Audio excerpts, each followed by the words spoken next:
Experience amazing before you arrive. Lexus brings plug-in hybrid.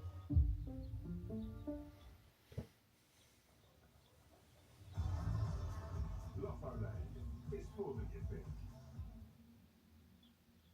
Might seem a little bit dramatic. Normally, even I'd say it's a bit over the top.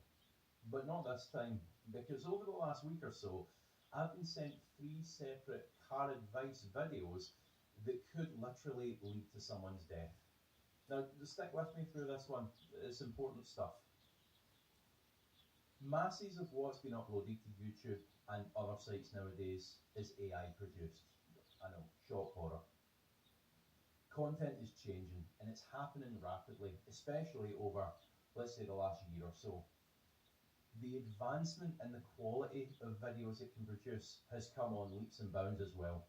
I mean, 3 years ago, right, it was novel, it was funny, it couldn't even get Will Smith's hands right. But year on year, it's improved to the point where some of it has become pretty indistinguishable. Now, I don't know why Will Smith eating spaghetti has become the yardstick, but okay, we'll go with it. So what you've got is this AI model that looks real, it looks convincing. Often you need to look twice. The other thing that it's gotten very good at is noticing trends, figuring out what people want to see. And once it spots a hot topic, say here on YouTube, it'll start pulling together all the information it can find and kind of regurgitate it back out. Give you an example. So I used to create a lot of buyer's guides on this channel, right? There's hundreds of them accumulated over the years, all different makes and models. And I always tried to be really specific. Go with it. So what you've got is this AI model that looks real, it looks convincing. Often you need to look twice. The other thing that it's gotten very good at is noticing trends, figuring out what people want to see. And once it spots a hot topic, say here on YouTube, it'll start pulling together all the information it can find and kind of regurgitate it back out. Give you an example. So I used to create a lot of buyer's guides on this channel, right? There's hundreds of them accumulated over the years, all different makes and models. And I always tried to be really specific about the faults that I was talking about, from having fixed some of them with my own hands. And what that meant was the things that I would say, the descriptive words that I'd use, they were often quite unique. I mentioned in one video that getting rid of carbon buildup was a bit like scraping melted chocolate off a counter. You know, carbon buildup on valves and intake tracks, that kind of thing. Now that line about the chocolate, I heard that repeated back to me in an AI video. And several of the videos that it's come out with as well, they're titled very similarly to my own. Now the problem with AI is it makes these strange extrapolations from multiple different sources. So it winds up losing its context, it loses its meaning, it winds up just not making sense. At one point, in a video I was watching, it's talking about some weird imaginary channel on the side of an engine, and it's referring to it as a head gasket. It's producing weird hallucinated outcomes. The problem with this as a video creator is it's already hard enough to convince viewers that it's worthwhile spending 10 minutes of their time watching a YouTube video before going out and buying a car. If they watch a video which on the surface at least looks like yours, is titled like yours, has the same premise as yours, has the same weird quips and language as yours, and they wind up getting misinformed, it's unlikely they're ever going to go looking for a video like that again. And bear in mind the nature of someone who goes and watches a buyer's guide. You know, they're not a car guy necessarily like me or you, it's Joe Public who doesn't necessarily have much knowledge or interest in cars. They're just trying to not get burned. So, head gasket channels on the side of an engine? Sure, why not? Now, everything I've said up to this point, it pales in comparison to what I'm going to talk about next. You know, I'm laughing, some of it's humorous, it just is. But what's not humorous is the area in which AI is appearing in more and more now. How-to videos, instructional type stuff. We all watch them. Maybe not AI, but we watch instructional stuff, don't we? Now, this is where things can turn deadly. Because apart from being misleading, it's downright dangerous. Now, the video that I was sent is talking about supposedly how to stop squeaky brakes. When you hit your brake pedal and it starts to squeal. That is a question that I've been asked tons of times, again, by people who just are not in the car world. They're not repairing cars day to day, so they don't know what the problem is. They just know their brakes are squeaking and it's annoying, and if they can avoid having to take a trip to the garage and part with money, that's what they're going to do. Anyway, take a look at this video and then we can chat about it. Open the Permatex brake parts lubricant. You are applying a thin, even coat to every surface the pad contacts. Every metal-to-metal contact point gets covered. You do not need a thick coat. Work it in with your finger if you need to. So what this is saying and depicting is you should apply lubricant to the friction faces and even rub it in on your brake pads.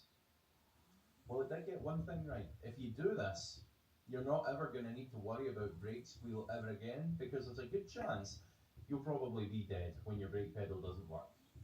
And this isn't just one video with this kind of toxic influence. There's tons of them out there. This is another one, and it claims to have a solution to stop your brake discs from rusting if they're sitting out in the rain. An absolute non-problem, by the way, something that happens to literally every car and clears off the moment you start driving again. Anyway, take a look. Rust that developed because nobody applied $8 of ceramic coating at the last service. The shop makes money on the parts markup. A master technician who runs an independent shop in Columbus put it in plain terms on an automotive trade forum. I started applying ceramic coating to rotors and wheels on every brake service 3 years ago, but my customer retention went up 40%.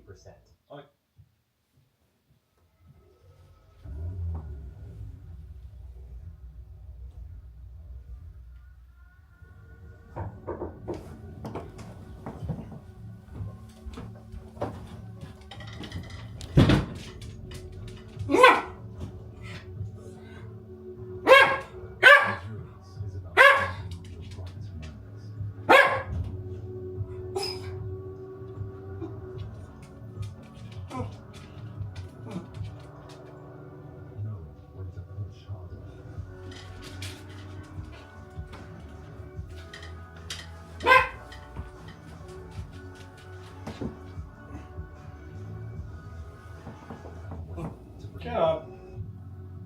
That's how you go further.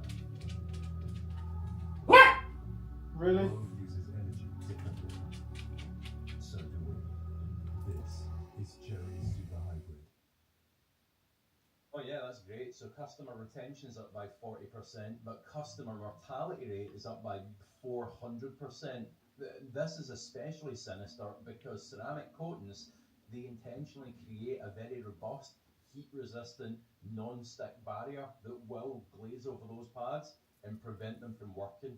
And you also notice the way in which it fabricates quotes by who it thinks is going to provide credibility. In this case, some imaginary master technician.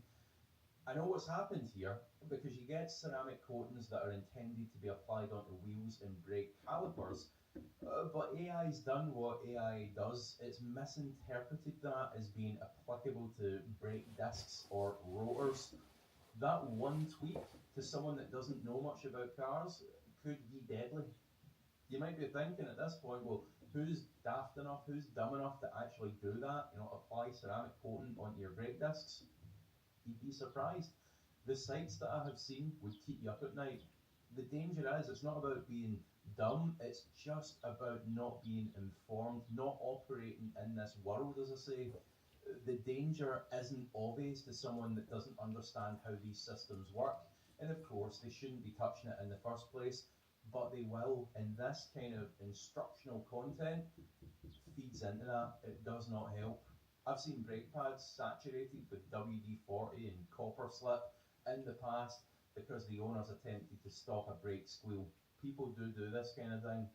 And added to the fact that some of these videos, they get tens or hundreds of thousands of views, unbelievably, but then they're very good at working out what people want to click on.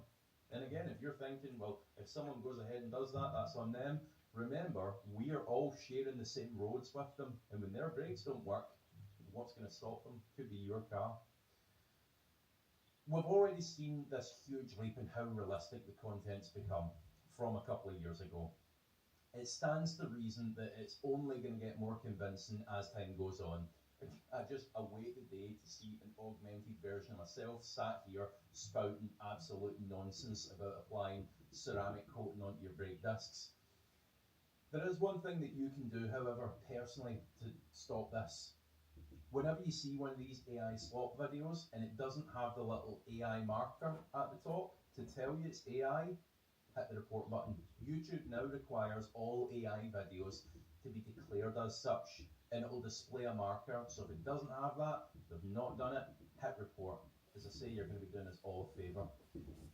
If you happen to be researching a car that you're thinking about buying, run the playthrough vehicle score. You can do that for totally free, and it'll tell you whether the car that you're watching is actually a real car, whether it's a real review, or if it's just come from the imagination of AI slop, especially as time gets on and these things get more realistic looking. Also, keep their service in mind when it does come to you buying a car. They give channel viewers 20% off their HPI checks, which might come in handy for you. It's a scary world, folks, but as ever, I do appreciate you watching and supporting real creators. Just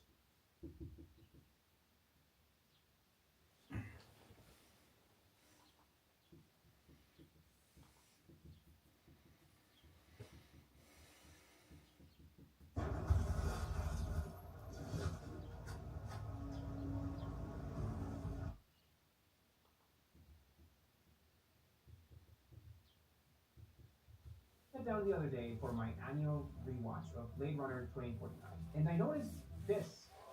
Is this pixelated? Is this color banding? I checked my internet connection, I checked my TV settings, I checked my HDMI cable, it was still there. So here's the Netflix version, still there, and here's the Apple version. This is where I even own the damn movie, still there. There has to be a version of this film that doesn't have the color banding, right? I paid extra money for my 4K Netflix plan. Like, there has to be a way. Where is it? So over the last few weeks, I went down this streaming and movie watching rabbit hole, which I don't mind at all.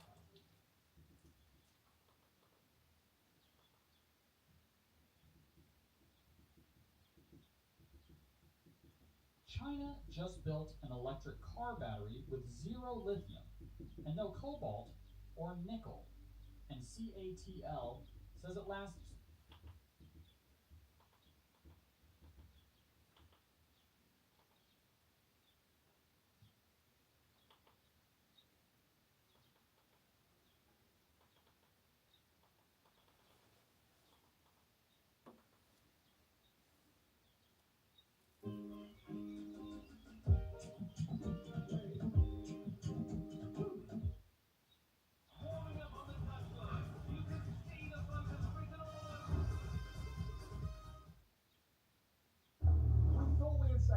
Cheapest V10 RS6 in the country. After fixing a load of issues, getting it running properly, and finally driving it again, we tried to make it road legal. And it failed. Not on something simple, but on two suspension faults that we didn't even know about. One of which could mean replacing both front struts at a ridiculous cost. On a normal car, a suspension strut might cost you £50, maybe even £100.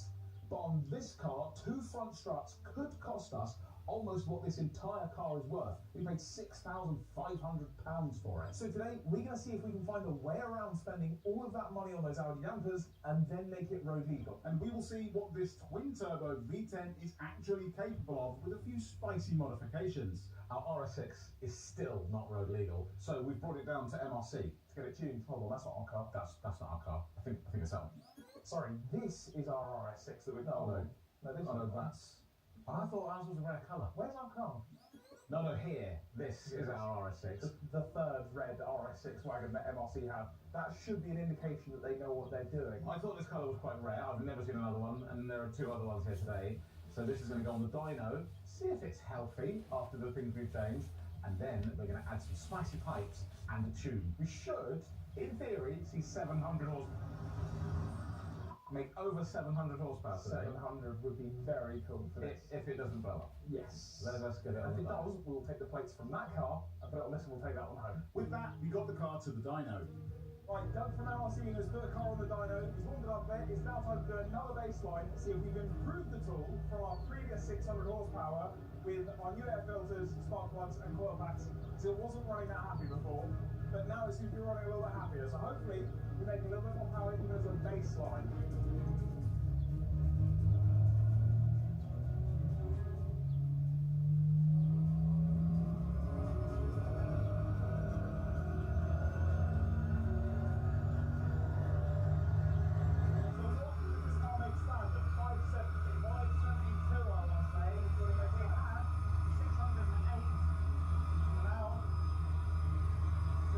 Then I saw the number. It's a lot lower. 567. Which is exactly what it should be. Well, yeah, that makes sense. But we did have 608. Now, dynos can read differently. Someone dyno can be much higher than another person's dyno. We've also got old fuel down there. And that's all I got. Yeah, there was water on the road. It's dark in here. It's a bit dark, yeah. Bus coming to a stop. Where is it? Right, this is Doug from MRC. You just put the car on the dyno. You've done hundreds of these, maybe more. It's definitely getting into hundreds, but there's not hundreds and hundreds in the country, so I can't say hundreds and hundreds. You've done most of them, let's say. I've done a lot of them, yeah. What's your immediate reaction? You have some fault codes for boost control, Okay. and you stock map. Okay, so complete the stock. 100% stock, Okay. and doesn't quite make stock power. So they 567. 567 PS. Right. So from the logs, you're requesting stock boost, requesting stock mixture, but the duty cycle to make the boost is quite high, Right. 50%. So I think we've got a boost leak. Okay, interesting. Do you think that boost leak can be from something we did when we were doing the punches? Can be, yeah, because the common, I'm going to say yes, but I'm happy enough with this as a base for us to do some things to it. I think we need to look at it, just Okay. check for leaks. Change the fuel.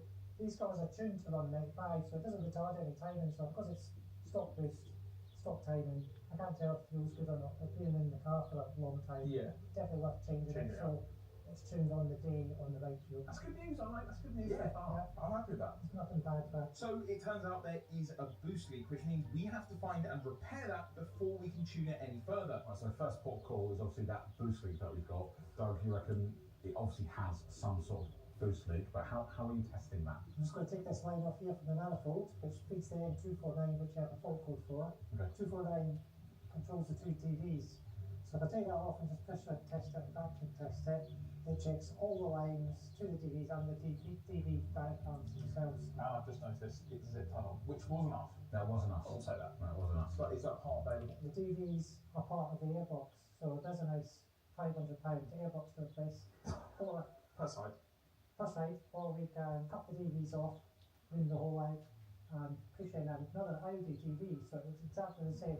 I like that. That one sounds good. I think that's a nice one. That's the solution. Yeah. Let's hope it doesn't get that far. Yeah. First off, Doug gained access and then pressure tested the system. So it was no pressure and no vacuum, so we have a leak. Now in theory that's actually kind of good news, right? There is now a reason for that commanding more boost, it trying to Yeah. work harder. Yeah. There is an actual issue. We are taking off both airboxes basically so we can get access to underneath, so we can do some more investigating. So it's possible the valve is, we need to diagnose basically, we don't know for sure. So we need to strip down this stupid engine bay to see if we can get to anything. Then Doug had a top tip on how to check the airbox for leaks. If you don't have a tool, you just suck and blow. Yeah. That one's fine. It's connected. Connected them properly. Remember that. So this is not shared with any other Audi. No. And obviously Audi do that a lot, they will share airboxes with other cars, but this is purely RS6. Yeah. And they are tiny, they are the dinkiest little airbox, and there's no aftermarket solutions other than what we've done, which is Yeah. ITG filters in the standard housing.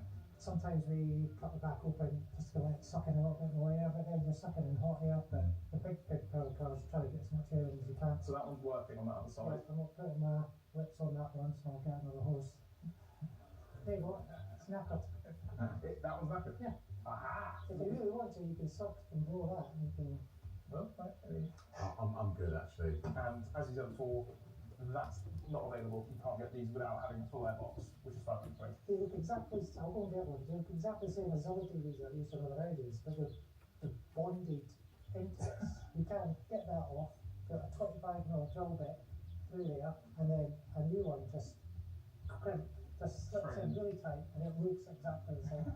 I like that. I like that option much more. So I did Doug's suction test on the good airbox to see the difference for myself. Okay? Yep. Yeah. And let's test this one. Oh. I've just got, oh yeah, that's, yeah. Oil. 5W40, I think that one. I feel pressure in that one, but I feel nothing in this one. So before starting Doug's repair technique, I phoned Audi to get a quote for the airbox just to see what we'd be saving by doing it ourselves. I just wanted to do a quick check and see if you had a part in stock. Yes. And the result was as you'd expect.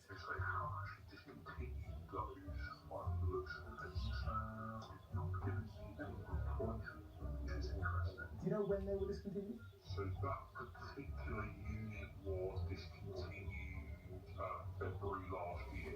Okay, so they've been out of stock for a while. Apologies on that one. No worries, thanks very much. Take care. Thanks, bye.